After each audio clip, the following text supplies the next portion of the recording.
Formatting, changing font properties. क्या आपको पता है कि आप वर्ड में मुख्तलिफ साइज़ और मुख्तलिफ तरीक़ों से टेक्स्ट लिख सकते हैं? हमें यकीन है कि आप जरूर सोच रहे होंगे कि ये कैसे हो सकता है। आप बिल्कुल फिक्र न करें, ये बहुत आसान काम है। हम आपको एक और चीज़ बताते हैं।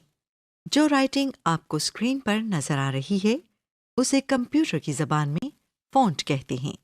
आइए अब हम आपको सिखाते हैं कि फ़ॉन्ट के साइज़ और टाइप को किस तरह बदला जाता है। सबसे पहले हम थोड़ा सा टेक्स्ट टाइप करते हैं। हर बार कोई नई फॉर्मेटिंग अप्लाई करने से पहले हम लिखे हुए टेक्स्ट को सिलेक्ट करते हैं।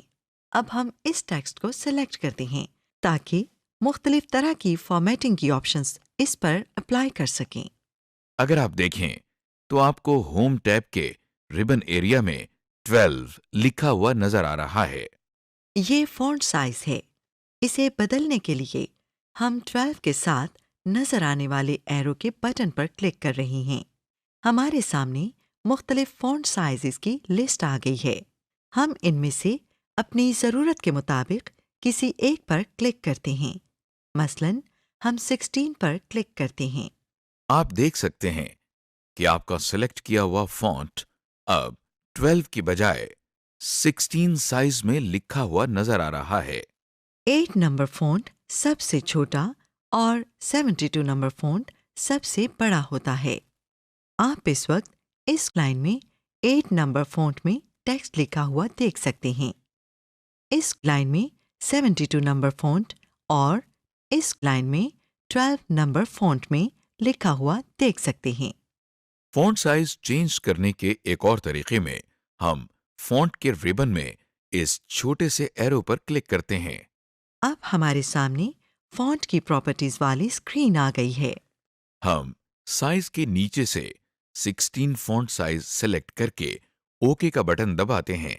अब आप देख सकते हैं कि हमारा सेलेक्ट किया हुआ फ़ॉन्ट अब 12 साइज़ की बजाय 16 साइज़ में लिखा हुआ नज़र आ रहा है। अब आप देखें कि होम टैब के रिबन में आपको टाइम्स न्यू रोमन लिखा हुआ नजर आ रहा है। ये फ़ॉन्ट टाइप है। फ़ॉन्ट टाइप चेंज करने के लिए हम टाइम्स न्यू रोमन के साथ वाले एरो बटन पर क्लिक करते हैं। हमारे सामने मुख्तलिफ फ़ॉन्ट्स की एक लिस्ट आ गई है। हम इसमें से कोई भी फॉन्ट चूज कर सकते हैं। चलिए आपको दिखाने के लिए हम एरियल ब्लैक चूज कर लेते हैं। चूज करने के लिए हम लिस्ट में से इस फॉन्ट के नाम पर क्लिक करते हैं। हम देख सकते हैं कि हमारा टाइप किया हुआ टेक्स्ट अब हमें एरियल ब्लैक स्टाइल में लिखा हुआ नज़र आ रहा है। फॉन्ट चेंज करने के एक और तरीके में हम फॉन्ट के रिबन में इस छोटे से एरो पर क्लिक करते हैं। क्लिक करते ही दोबारा फॉन्ट की प्रॉपर्टीज वाली स्क्रीन खुल जाती है। हम इस स्क्रीन में फ़ॉन्ट के नीचे से Arial black font type select करके ओके दबाते हैं। आप देख सकते हैं कि हमारा सेलेक्ट किया हुआ टेक्स्ट अब एरियल ब्लैक फॉन्ट में लिखा हुआ है। ये वही फ़ॉन्ट टाइप है जो कि आपने पहले रिबन बार से चूज़ किया था। अगर आप देखें तो होम टैब के रिबन बार पर दाएं तरफ आपको नॉर्मल लिखा हुआ नजर आ रहा है। ये आपको टेक्स्ट के स्टाइल के बारे में बताता है, यानी कि ये हमें बताता है कि टेक्स्ट पर कौन सी फॉर्मेटिंग यूज़ होनी है। मसलन कि टेक्स्ट हेडिंग है, टेक्स्ट स्पेसिंग में है, कि टेक्स्ट टाइटल में है, वगैरह। आप देख सकते हैं कि रिबन बार में स्टाइल के साथ पैराग्राफ और फॉन्ट के टूल बार भी मौजूद हैं। फ़ॉन्ट के टूल बार में से हम एक ऑप्शन पर क्लिक करते हैं। चलिए बोल्ड, इटैलिक, अंडरलाइन करते हैं। आप देख सकते हैं कि टेक्स्ट पर हमारी सेलेक्ट की हुई फॉर्मेटिंग अप्लाई हो गई है। एम्बोल्डनिंग, अंडरलाइनिंग एंड इटैलिक्स। आपने गौर किया होगा कि जब हमने टेक्स्ट का स्टाइल बदला था तो वो मोटा और टेढ़ा हो गया था और उसके नीचे एक लाइन भी आ गई थी। टेक्स्ट को मोटा करने को टेक्स्ट को बोल्ड करना कहते हैं। टेढ़ा करने को टेक्स्ट को इटैलिक्स में लिखना कहते हैं। और टेक्स्ट के नीचे लाइन लगाने को अंडरलाइनिंग कहते हैं। ये तीनों फॉर्मेटिंग एक साथ। और अलग-अलग भी इस्तेमाल की जा सकती है। ये तीनों तरह की फॉर्मेटिंग इसलिए ज़रूरी है क्योंकि अक्सर हमें अपने काम में कोई टेक्स्ट का हिस्सा नुमाया या बाकी हिस्सों से अलग दिखाना होता है। आमतौर पर आप रजिस्टर में पेंसिल, मार्कर या हाइलाइटर के साथ ये काम करते हैं, लेकिन वर्ड में आप ये काम आराम से फॉर्मेटिंग्स इस्तेमाल करके कर सकते हैं। आइए हम ये तीनों फॉर्मेटिंग के तरीके सिखाते हैं। सबसे पहले हम आपको टेक्स्ट बोल्ड करना सिखाते हैं। टेक्स्ट बोल्ड करने के लिए अगर टेक्स्ट पहले से लिखा हुआ है तो हम इसे सेलेक्ट करते हैं। फिर हम रिबन टूल बार में लिखे हुए बटन बी पर क्लिक करते हैं। आप देखें कि हमारा सेलेक्ट किया हुआ टेक्स्ट मोटा यानी बोल्ड हो गया है।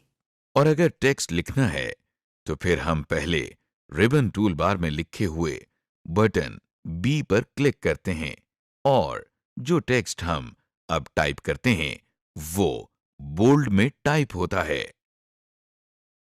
टेक्स्ट को बोल्ड करने के एक और तरीके में आप कंट्रोल और बी की कीज को एक साथ दबाएं। टेक्स्ट बोल्ड करने के आखिरी तरीके में अगर टेक्स्ट लिखा हुआ है तो उसे सेलेक्ट करके हम फॉन्ट के रिबन में इस छोटे से एरो पर क्लिक करते हैं। क्लिक करते ही दोबारा फॉन्ट की प्रॉपर्टीज वाली स्क्रीन खुल जाती है।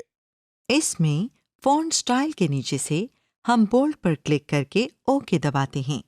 जरा देखिए कि कैसे जादू की तरह टेक्स्ट बोल्ड हो गया है। टेक्स्ट इटैलिक और अंडरलाइन करने के लिए भी यही तरीका इस्तेमाल होता है। बस फर्क सिर्फ इतना है कि इटैलिक के लिए टूलबार में आई और अंडरलाइन के लिए यू। बाकी के दो तरीके भी एक जैसे हैं। इटैलिक के लिए कंट्रोल और आई और अंडरलाइन के लिए कंट्रोल और यू। और अंडरलाइंड टेक्स्ट के लिए फॉन्ट मेन्यू में यू के साथ इस छोटे से एरो पर क्लिक करते हैं और लिस्ट में से अपनी पसंद की लाइन चूज कर लेते हैं। इंडेंटेशन। रजिस्टर में पैराग्राफ शुरू करने से पहले आप लाइन में थोड़ी सी स्पेस तो छोड़ते ही हैं। इसी तरह आप वर्ड में भी स्पेस छोड़ सकते हैं ताकि पता चल जाए कि नया पैराग्राफ शुरू हो रहा है। ये करने के लिए आप टैब की दबाते हैं। टैब की दबाते ही ब्लिंकिंग लाइन आगे चली जाती है, जैसा कि आप स्क्रीन पर देख सकते हैं। ऐसे करने को हम कंप्यूटर की जबान में इंडेंटेशन कहते हैं। लाइंस के दरमियान अपनी ज़रूरत के मुताबिक हम साइज के गैप्स छोड़ सकते हैं। इन गैप्स को लाइन स्पेसिंग कहते हैं। लाइन स्पेसिंग लगाने के लिए हम टेक्स्ट सेलेक्ट करने के बाद रिबन के पैराग्राफ मेन्यू में इस आइकॉन पर क्लिक करते हैं। हमारे सामने लाइन स्पेसिंग की लिस्ट खुल गई है। इसमें हम अपनी ज़रूरत के मुताबिक स्पेसिंग सेट कर देते हैं। Using formatting of a selected text for more text. आखिरी तरीके में हम सेलेक्ट किए हुए टेक्स्ट पर राइट क्लिक करके कॉपी करने के लिए कॉपी पर क्लिक करते हैं और कट करने के लिए कट पर। जब हम कोई टेक्स्ट कॉपी या कट कर लेते हैं तो फिर वो क्लिपबोर्ड में से डॉक्यूमेंट में जाता है। टेक्स्ट इंसर्ट करने के लिए हम उस जगह पर जाएंगे जहां पर इसे इंसर्ट करना है और फिर हम कंट्रोल और वी की कीज एक साथ दबाते हैं और टेक्स्ट क्लिपबोर्ड में से उस फाइल में आ जाता है।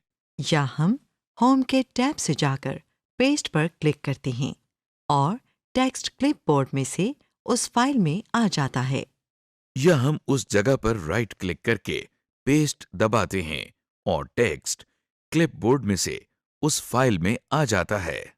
अगर कोई टेक्स्ट मिटाना हो तो उसके लिए हम बैकस्पेस या डिलीट की कीज इस्तेमाल करते हैं। डिलीट की ब्लिंकिंग लाइन से आगे के टेक्स्ट और बैकस्पेस की ब्लिंकिंग लाइन से पीछे के टेक्स्ट को मिटाने के लिए होता है। डेटा सेलेक्ट करने के बाद हम बैक स्पेस या डिलीट की कीज दबाकर इसे खत्म कर सकते हैं। Changing text colors. आप जब कुछ हाथ से लिख रहे होते हैं तो मुख्तलिफ रंगों या कलर्स में लिखने के लिए आप मुख्तलिफ कलर्स के पेन्स या मार्कर्स या हाइलाइटर्स इस्तेमाल करते हैं। वर्ड में भी आप मुख्तलिफ कलर्स में टाइप कर सकते हैं। ये करने के लिए आप फॉन्ट का कलर चेंज करते हैं। ये बड़ा ही मज़ेदार काम है। आइए अब हम देखते हैं कि हम अपने डॉक्यूमेंट में कैसे रंग बरसा सकते हैं। कलर चेंज करने के लिए हम लिखे हुए टेक्स्ट को सेलेक्ट करते हैं। फिर हम रिबन में फॉन्ट के मेन्यू में एक के साथ वाले एरो बटन पर क्लिक करते हैं। क्लिक करते ही हमारे सामने एक लिस्ट आ जाती है। इस लिस्ट में आपको बहुत से रंग नजर आ रहे हैं। हम इनमें से कोई एक कलर पर क्लिक करके चूज करते हैं। क्लिक करते ही वो कलर टेक्स्ट पर अप्लाई हो जाता है। अगर हम टेक्स्ट पर क्लिक करें तो हमें हमारा टेक्स्ट हमारे चूज किए हुए कलर में नजर आता है। जब हम कलर वाली लिस्ट खोलते हैं तो हमें ऑटोमेटिक लिखा हुआ नजर आता है। ऑटोमेटिक काले रंग को कहते हैं। जब भी हम इस पर क्लिक करते हैं टेक्स्ट ब्लैक हो जाता है। जब हम कोई कलर चूज करते हैं तो फॉन्ट मेन्यू में ए के नीचे वो कलर आ जाता है। ये इसलिए होता है कि अगर हमने किसी और टेक्स्ट पर भी वही कलर इस्तेमाल करना हो तो हम लिस्ट खोले बगैर सिर्फ ए दबाकर टेक्स्ट पर वो कलर अप्लाई कर सकते हैं। टेक्स्ट का कलर चेंज करने के एक और तरीके में हम टेक्स्ट सेलेक्ट करके फॉन्ट की ऑप्शंस वाली स्क्रीन में फॉन्ट कलर के नीचे से अपनी मर्जी का कलर चूज कर लेते हैं। अगर हम अपनी मर्जी का कलर बनाना चाहते हैं तो उसके लिए हम मोर कलर्स पर क्लिक करते हैं और कस्टम टैब को दबाकर माउस की मदद से पॉइंटर को मूव करके कलर्स आपस में मिक्स कर लेते हैं और ओके दबाते हैं। हमारा बनाया हुआ कलर टेक्स्ट पर आ जाता है। Alignments and justifications. जब आप रजिस्टर में काम कर रहे होते हैं तो आप पेज के दोनों या एक साइड पर लाइन लगा लेते हैं ताकि काम अच्छा लगे। इसी तरह हम वर्ड में भी अलाइनमेंट करते हैं, यानी ना नज़र आने वाली लाइंस लगाते हैं। आप अपने टेक्स्ट पर अलाइनमेंट्स लगाकर चूज कर सकते हैं कि आपका लिखा हुआ टेक्स्ट पेज के बीच में, लेफ्ट साइड या राइट साइड पर आए। अगर आप चाहते हैं कि टेक्स्ट पूरे पेज पर आए तो फिर आप जस्टिफिकेशन यूज़ करते हैं। अब हम बारी बारी अलाइनमेंट्स और जस्टिफिकेशंस लगाना सीखते हैं। अलाइनमेंट्स लगाने के लिए अगर पहले से टेक्स्ट टाइप किया हुआ हो तो हम उसे सेलेक्ट करते हैं, वरना जहां पर टाइप करना हो वहां पर ब्लिंकिंग लाइन ले आते हैं। फिर हम होम टैब के पैराग्राफ मेन्यू में लेफ्ट अलाइन, सेंटर या राइट अलाइन के बटन्स पर क्लिक करते हैं। जब हम वर्ड खोलते हैं तो लेफ्ट अलाइन बाय डिफॉल्ट हुआ होता है। राइट मार्जिन के साथ टाइप करने के लिए राइट अलाइन इस्तेमाल होता है। अगर टेक्स्ट सेंटर में टाइप करना हो तो उसके लिए हम सेंटर के बटन पर क्लिक करते हैं। लेफ्ट अलाइन दोबारा इस्तेमाल करने के लिए हम लेफ्ट अलाइन के बटन पर क्लिक करते हैं। टेक्स्ट को जस्टिफाई करने के लिए हम टेक्स्ट को सिलेक्ट करके जस्टिफाई के बटन पर क्लिक करते हैं।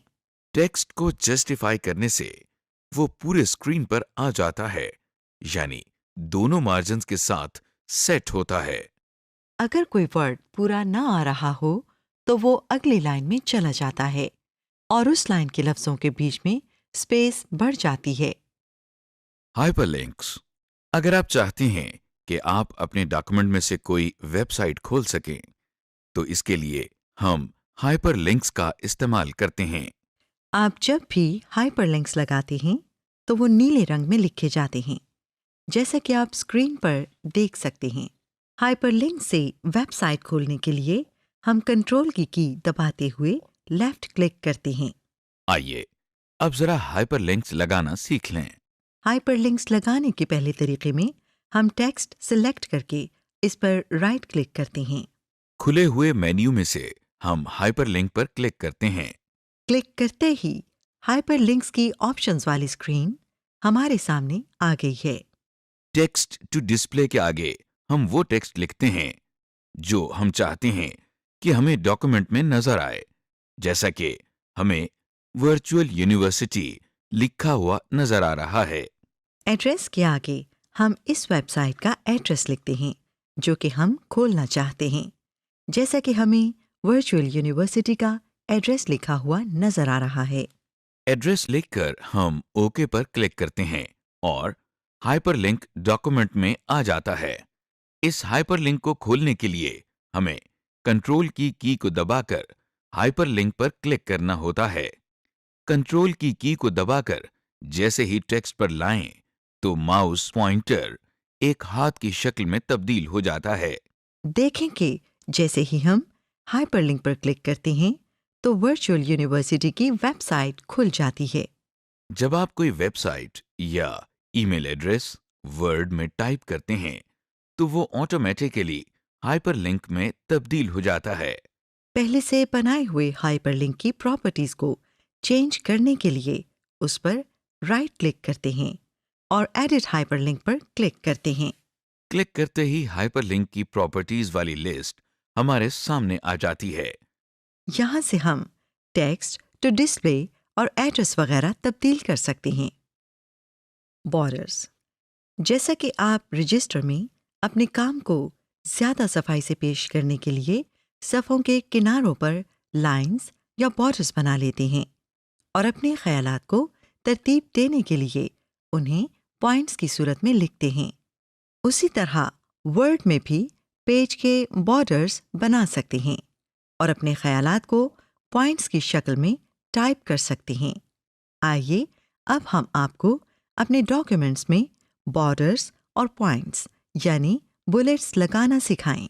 बॉर्डर्स डालने के लिए सबसे पहले हम पेज लेआउट की टैब में पेज बैकग्राउंड के मेन्यू में जाते हैं।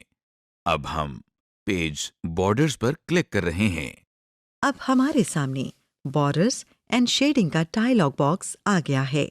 इस डायलॉग बॉक्स के ऊपर हमें 3 टैब्स नजर आ रहे हैं। इनके नाम बॉर्डर्स, पेज बॉर्डर्स और शेडिंग हैं। बॉर्डर्स का टैब दबाने से हम एक पैराग्राफ का बॉर्डर सेट करते हैं। पेज बॉर्डर के टैब से हम पूरे पेज का बॉर्डर सेट करते हैं। शेडिंग के टैब में हम पूरे पैराग्राफ का शेड सेट करते हैं। डायलॉग बॉक्स के दाईं साइड पर एक बड़ा डब्बा बना हुआ है। इस डब्बे को प्रीव्यू बॉक्स कहते हैं। जब भी आप बॉर्डर के लिए कोई स्टाइल चूज करते हैं तो उस डब्बे में उसका डिजाइन या प्रीव्यू डिस्प्ले होता है। इस प्रीव्यू को देखकर आप ये अंदाजा लगा सकते हैं कि जो बॉर्डर स्टाइल आपने चूज किया है वो आपके डॉक्यूमेंट पर कैसा लगेगा। डायलॉग बॉक्स के दरमियान में 3 लिस्ट्स हैं। पहली लिस्ट का नाम स्टाइल है। इससे आप बॉर्डर का डिजाइन चूज कर सकते हैं। इस लिस्ट के दाईं तरफ एक स्क्रॉल बार है जिससे आप मजीद डिजाइन देख सकते हैं। जब आप कोई डिजाइन चूज कर लेते हैं तो उसके गिर्द एक डब्बा बन जाता है और प्रीव्यू बॉक्स में उसका प्रीव्यू आ जाता है। दूसरे नंबर पर जो लिस्ट है वो कलर्स की है। इस लिस्ट पर इस वक्त ऑटोमेटिक लिखा हुआ है। अगर हमने कोई कलर सेलेक्ट करना हो तो हम लिस्ट के दाईं तरफ जो तीर या एरो का निशान बना हुआ है उस पर क्लिक करते हैं। अब आपके सामने एक ड्रॉप डाउन मेन्यू खुल गया है जिसमें मुख्तलिफ रंगों के छोटे डब्बे हैं। हम जिस रंग के बॉर्डर्स बनाना चाहते हैं उस रंग के डब्बे पर क्लिक करते हैं, जैसे कि हमने अभी नीले रंग के डब्बे पर क्लिक किया है। देखिए कि प्रीव्यू बॉक्स में बॉर्डर का रंग अब नीला हो गया है। डायलॉग बॉक्स के दरमियान में जो तीसरी और आखिरी लिस्ट है वो विड्थ या मोटाई की है। इस लिस्ट के दाईं तरफ बने हुए तीर या एरो पर क्लिक करने से आपके सामने एक डब्बा खुल जाता है जिसमें मुख्तलिफ मोटाई की लाइंस बनी हुई हैं। इनमें सबसे पतली लाइन की मोटाई 1/4 पॉइंट्स है, जबकि सबसे मोटी लाइन की मोटाई 6 पॉइंट्स है। हम जिस मोटाई के बॉर्डर्स चाहते हैं उस लाइन पर क्लिक कर देते हैं।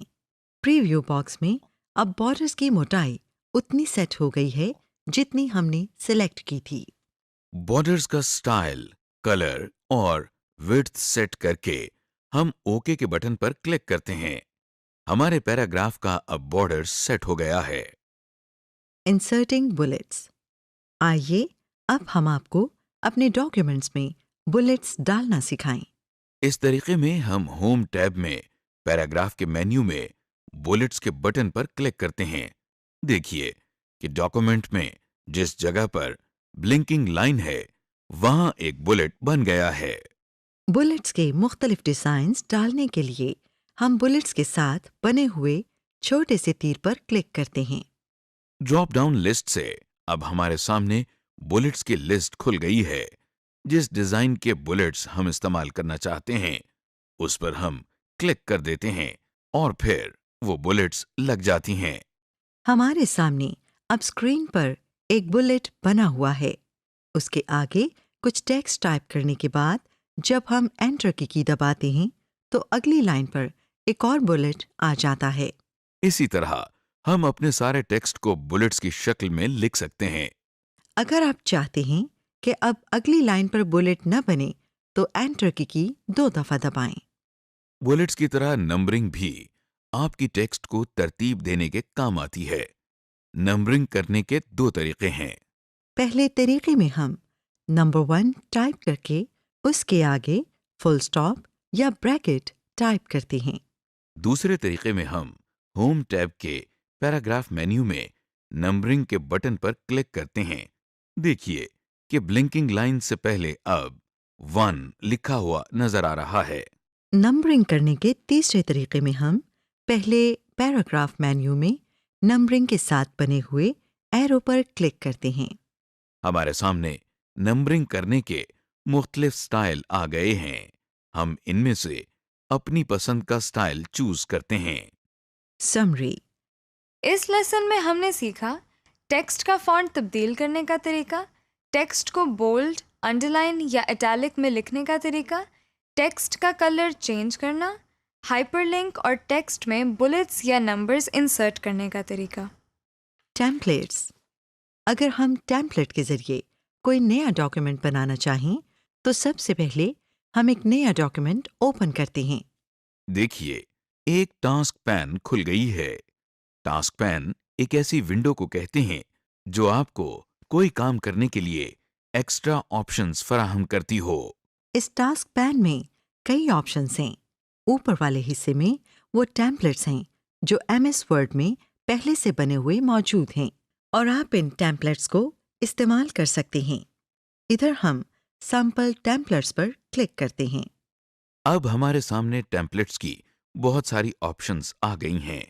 जैसा कि आप देख रहे हैं इनमें लेटर्स, फैक्सेस और रेज्यूमेज के टेम्पलेट्स हैं। स्क्रीन के दाईं तरफ एक डब्बा बना हुआ है। टेम्पलेट्स की स्क्रीन पर बना हुआ प्रीव्यू का डब्बा आपको ये दिखाता है कि आपने जो टेम्पलेट्स सिलेक्ट की है उसका फॉर्मेट क्या है। इस टास्क पैन के नीचे वाले हिस्से में वो टेम्पलेट्स हैं जो हम इंटरनेट के जरिए MS ऑफिस की वेबसाइट से डाउनलोड कर सकते हैं। ये टेम्पलेट्स मुख्तलिफ डॉक्यूमेंट्स तैयार करने में काम आते हैं। जैसा कि लेटर्स के टेम्पलेट्स में हम देखते हैं कि ये टेम्पलेट्स मुख्तलिफ किस्म के लेटर्स लिखने के लिए इस्तेमाल होते हैं। मुख्तलिफ टेम्पलेट्स पर क्लिक करके आप उनके फॉर्मेट्स भी देख सकते हैं। इसके अलावा कार्ड्स के टेम्पलेट्स आते हैं। इनमें मुख्तलिफ किस्म के invitations, post cards, happy birthday या हैप्पी न्यू ईयर के हवाले से हर तरह के कार्ड्स के टेम्पलेट्स मौजूद हैं। टास्क पैन के ऊपर और नीचे वाले हिस्से के दरमियान दाईं तरफ हम देख सकते हैं कि एक एरो के साथ जगह बनी हुई है। हमें इन तमाम टेम्पलेट्स के अलावा अगर मज़ीद टेम्पलेट्स चाहिए हों तो हम इस खाली जगह पर टाइप करके सर्च कर सकते हैं। अक्सर हम अपने आप को या दोस्तों को कोई बात याद रखवाने के लिए एक छोटा सा नोट लिख लेते हैं। ऐसे नोट को मेमो कहते हैं। अगर हमें मेमो लिखने के लिए टेम्पलेट दरकार हो तो हम सर्च करने के लिए मेमो टाइप कर रहे हैं और इस तीर के निशान पर क्लिक कर रहे हैं। ये देखें, हमारे पास मेमो के बहुत सारे टेम्पलेट्स आ गए हैं। इस स्क्रीन पर मुख्तलिफ स्टाइल्स के टेम्पलेट्स मौजूद हैं जो कि फ़र्क सिचुएशंस में इस्तेमाल होते हैं। जैसा कि अगर आपने अपने किसी दोस्त को मेमो भेजना है तो आप एक बेतकल्लुफ़ स्टाइल अपनाना चाहेंगे, जैसे कि कंटेम्प्ररी मेमो का स्टाइल है। लेकिन अगर आपको ऑफिस में मेमो भेजना है तो आप प्रोफेशनल मेमो इस्तेमाल करेंगे। Work with in a template on a specified task. अब तक हमने देखा है कि एमएस वर्ड किस किस चीज़ के टेम्पलेट्स फराहम करता है। आइए अब हम इन टेम्पलेट्स को इस्तेमाल करना सीखें। सबसे पहले हम फाइल पर क्लिक करेंगे। देखिए, स्क्रीन की साइड पर न्यू डॉक्यूमेंट का टास्क पैन खुल गया है। अब हम सैंपल टेम्पलेट्स पर क्लिक कर रहे हैं। टेम्पलेट्स की स्क्रीन में हम एग्जीक्यूटिव लेटर के टेम्पलेट्स पर क्लिक करते हैं। इसके बाद दाएं तरफ से टेम्पलेट के दायरे को सिलेक्ट करके क्रिएट के बटन को दबा रहे हैं। किसी भी टेम्पलेट को फिल करना बहुत आसान है। टेम्पलेट के अंदर पहले से ही वो सारी इंस्ट्रक्शंस मौजूद होती हैं जिनको पढ़कर आप टेम्पलेट इस्तेमाल कर सकते हैं। टेम्पलेट को किसी भी ऑर्डर में फिल किया जा सकता है। आपकी आसानी के लिए हम टेम्पलेट को ऊपर से फिल करना शुरू करेंगे। सबसे ऊपर जो इंस्ट्रक्शन है उसमें लिखा हुआ है पिक द डेट। इधर क्लिक करते हैं तो देखें साथ ही एक छोटा सा एरो बन गया है। इस पर क्लिक करते हैं तो हमारे सामने कैलेंडर खुल गया है। यहाँ से हम मिसाल के तौर पर 14 जनवरी 2015 की तारीख को सिलेक्ट करते हैं तो यहाँ पर तारीख लिखी हुई आ गई है। डेट के बाद सेंडर एड्रेस आता है। इधर हम भेजने वाले का नाम मसलन जावेद खान और इदारे का नाम वर्चुअल यूनिवर्सिटी का नाम और एड्रेस टाइप कर रहे हैं। सेंडर की तफसीलात के आगे हम उस बंदे का नाम और एड्रेस लिखते हैं जिसको हमने खत भेजना है। इसके बाद टाइप द सैल्यूटेशन में हम डियर सर लिख रहे हैं। इसके बाद लेटर की बॉडी आ जाती है। इसको हम इसी तरह छोड़ देते हैं। जहां पर टाइप द क्लोजिंग लिखा है वहां हम योर्स सिंसियरली लिखेंगे। नाम के बाद हम अपना टाइटल एंटर करेंगे और कंपनी का नाम लिखेंगे। Finishing a document, styles and pagination. आपने नोट किया होगा कि हमको जब भी टेक्स्ट वाजे करना होता है तो उस पर 2-3 फर्क इफेक्ट्स अप्लाई करते हैं। जैसा कि ये जो टेक्स्ट हमने सिलेक्ट किया है इसको वाज़े करने के लिए हम पहले इसको बोल्ड कर रहे हैं, फिर इसको अंडरलाइन कर रहे हैं और उसके बाद उसका साइज भी इंक्रीज कर रहे हैं। अब सोचिए, अगर हम ये सारा काम एक ही रिबन बार से कर सकें तो कितनी आसानी होगी। वर्ड में ये सारे काम एक ही जगह से किए जा सकते हैं। हमारे सामने होम की टैब में क्लिपबोर्ड, फॉन्ट, पैराग्राफ, स्टाइल्स और एडिटिंग के मेन्यू एक ही रिबन में दाएं से बाएं नजर आ रहे हैं। फॉन्ट मेन्यू में इस एरो पर क्लिक करें तो लंबी सी एक लिस्ट है जिसके अंदर मुख्तलिफ स्टाइल्स के टैग्स मौजूद हैं। अगर हम इन स्टाइल्स में से कोई अपने टेक्स्ट पर अप्लाई करना चाहें तो सबसे पहले हम टेक्स्ट को सिलेक्ट करते हैं। अब जो स्टाइल हम टेक्स्ट को देना चाहते हैं उस पर क्लिक करते हैं। देखिए, सिलेक्टेड टेक्स्ट भी अब उसी स्टाइल में लिखा नजर आ रहा है जिस पर हमने फॉन्ट मेन्यू में क्लिक किया था। अगर आप चाहते हैं कि जो स्टाइल आपने खुद पहले किसी टेक्स्ट पर अप्लाई किया है वही स्टाइल किसी और टेक्स्ट पर भी अप्लाई हो जाए तो उसके लिए सबसे पहले हम उस टेक्स्ट को सिलेक्ट कर लेते हैं जिसका स्टाइल हमने दूसरे टेक्स्ट पर अप्लाई करना है। इस तरह हम देख लेते हैं कि इस टेक्स्ट पर कौन सा स्टाइल लगा हुआ है, फिर दूसरे टेक्स्ट को सिलेक्ट करके भी वही स्टाइल अप्लाई कर देते हैं। Changing page size setup. कभी कभी आपको मुख्तलिफ तरह के पेपर्स पर काम करने की ज़रूरत होती है। ये काम करने के लिए हम वर्ड में पेज का सेटअप बदल देते हैं। आइए हम पेज के सेटअप को तब्दील करना सीख लेते हैं। जैसा कि आप देख रहे हैं कि हम पेज का सेटअप तब्दील करने के लिए पेज लेआउट के टैब पर क्लिक करते हैं। अब हमारे सामने रिबन में पेज लेआउट की बहुत सारी ऑप्शंस आ गई हैं। यहाँ पर हम themes, page setup, page background, paragraph और अरेंज की ऑप्शंस में चेंजेस कर सकते हैं। Headers and putters. ऑब्जेक्टिव। अपने डॉक्यूमेंट में हेडर डालने के लिए सबसे पहले हम इंसर्ट के टैब पर क्लिक कर रहे हैं। अब हम हेडर एंड फुटर के मेन्यू में हेडर की ऑप्शन पर क्लिक कर रहे हैं। देखिए, हमारे सामने स्क्रीन पर मुख्तलिफ ऑप्शंस के साथ हेडर की एक लिस्ट डिस्प्ले हो गई है। हम पहली ऑप्शन यानी कि ब्लैंक हेडर पर क्लिक कर रहे हैं और साथ ही डॉक्यूमेंट के ऊपर वाले हिस्से के गिर्द एक डब्बा बन गया है।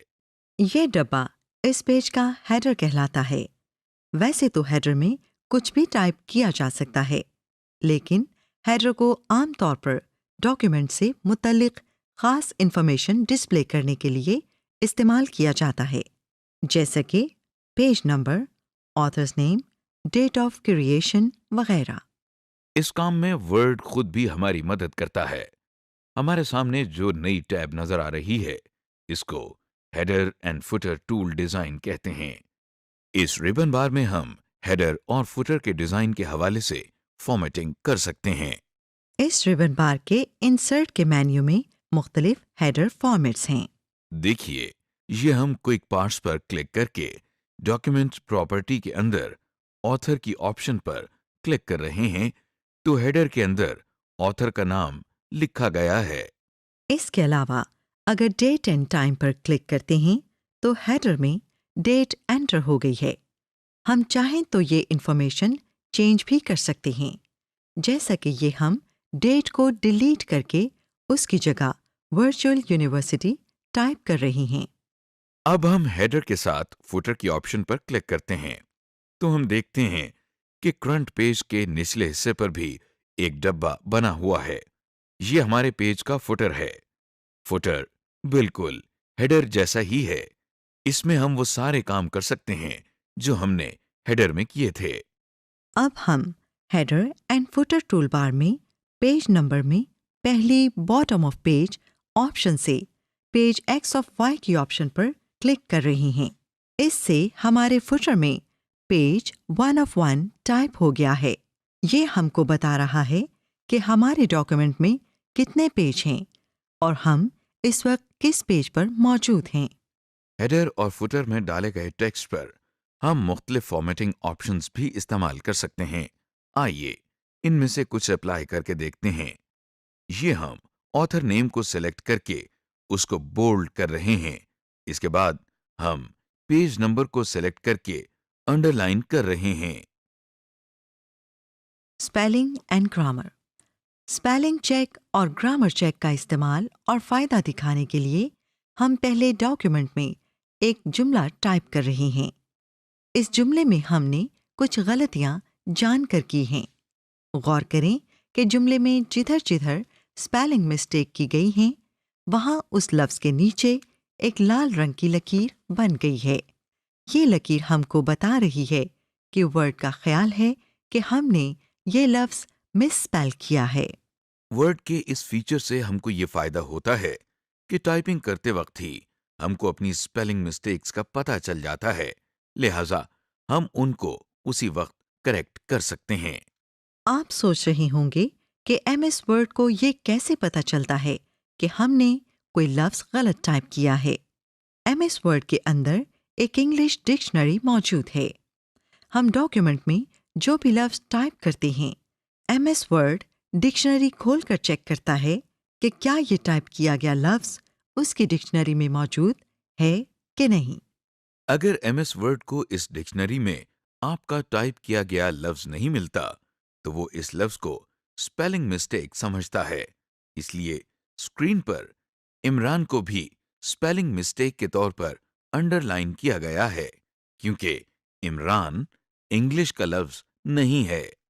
इसलिए हमको एमएस वर्ड की स्पेल चेक फीचर्स इस्तेमाल करते हुए ध्यान रखना चाहिए कि ये जो हमको स्पेलिंग मिस्टेक्स दिखा रहा है, कहीं किसी आदमी का नाम तो नहीं, या फिर कोई उर्दू का लफ्ज तो नहीं। कभी कभी ऐसा भी होता है कि हमको किसी लफ्ज की दुरुस्त स्पेलिंग नहीं आती। ऐसे में हम एमएस वर्ड का स्पेल चेक टूल इस्तेमाल कर सकते हैं। देखिए, हमने स्क्रीन पर पाकिस्तान टाइप किया है, लेकिन इसकी स्पेलिंग गलत टाइप की गई है। इसकी स्पेलिंग सही करने के लिए हम रिव्यू की टैब में स्पेलिंग एंड ग्रामर की ऑप्शन को सेलेक्ट कर रहे हैं। अब हमारे सामने स्पेलिंग एंड ग्रामर का डायलॉग बॉक्स खुल गया है। इस डायलॉग बॉक्स में 2 टेक्स्ट बॉक्स हैं और साइड पर कुछ बटन्स मौजूद हैं।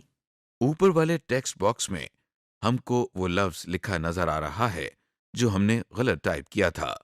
जब आप कोई लफ्ज गलत टाइप करते हैं तो वर्ड को ये नहीं पता लगता कि आपने असल में कौन सा लफ्ज टाइप करने की कोशिश की थी। इसलिए वो अपनी डिक्शनरी में से सारे मिलते जुलते लफ्ज नीचे वाले टेक्स्ट बॉक्स में डिस्प्ले कर देता है, ताकि आप खुद उनमें से ही लफ्ज चुन लें। सजेशंस वाले टेक्स्ट बॉक्स से हम गलत टाइप किए गए लफ्ज की करेक्ट स्पेलिंग्स को सेलेक्ट कर रहे हैं। अब इस करेक्ट स्पेलिंग को डॉक्यूमेंट में डालने के लिए हमको साइड पर बने हुए बटन का इस्तेमाल करना पड़ेगा। आइए इन बटन्स को तफसील से देखते हैं। सबसे ऊपर इग्नोर वंस का बटन है। इसको दबाने से एमएस वर्ड गलत लफ्ज को सही नहीं करेगा और इस दफा इस लफ्ज को इग्नोर कर देगा, यानी इसके नीचे से लाल रंग की लाइन हटा देगा।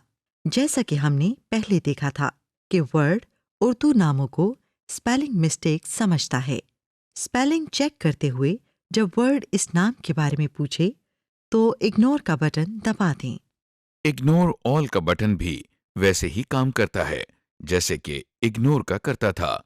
फर्क सिर्फ इतना है कि अगर आपने ये नाम अपने डॉक्यूमेंट में काफी जगहों पर इस्तेमाल किया है तो बजाय इसके कि हम बारी बारी सब गलतियों को इग्नोर करें, हम एक ही दफा इग्नोर ऑल का बटन दबा देते हैं और ये गलती पूरे डॉक्यूमेंट में इग्नोर हो जाती है। इसके बाद ऐड टू डिक्शनरी का बटन है। ये बटन दबाने से सिलेक्टेड वर्ड एमएस वर्ड की डिक्शनरी में शामिल हो जाता है। इसका फायदा ये होता है कि अब एमएस वर्ड इस लफ्ज को कभी स्पेलिंग मिस्टेक नहीं समझेगा। अब जो 2 बटन्स जिनकी तरफ माउस पॉइंट कर रहा है, चेंज और चेंज ऑल के बटन्स हैं। चेंज का बटन दबाने से आपने जो सजेशंस के टेक्स्ट बॉक्स में गलत टाइप किए गए लफ्ज की करेक्ट स्पेलिंग्स सेलेक्ट की थी, वो डॉक्यूमेंट में गलत स्पेलिंग्स को रिप्लेस कर देती हैं। चेंज ऑल का बटन दबाने से डॉक्यूमेंट में जितनी भी जगहों पर हमने यही मिस्टेक की है वो सारी करेक्ट कर दी जाती हैं। इस लाइन में जो आखिरी बटन है वो ऑटो करेक्ट का है।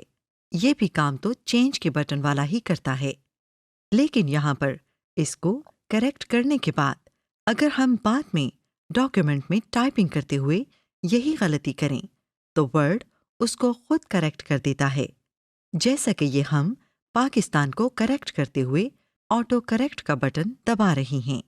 अब जब हम पाकिस्तान दोबारा टाइप करते हैं तो देखिए वर्ड ने इसको खुद करेक्ट कर दिया है। समरी। इस लेसन में आपने सीखा डॉक्यूमेंट के मुख्तलिफ टेम्पलेट्स का इस्तेमाल, पेज सेटअप का तरीका, डॉक्यूमेंट में हेडर एंड फुटर का इस्तेमाल और टेक्स्ट की प्रूफिंग का तरीका।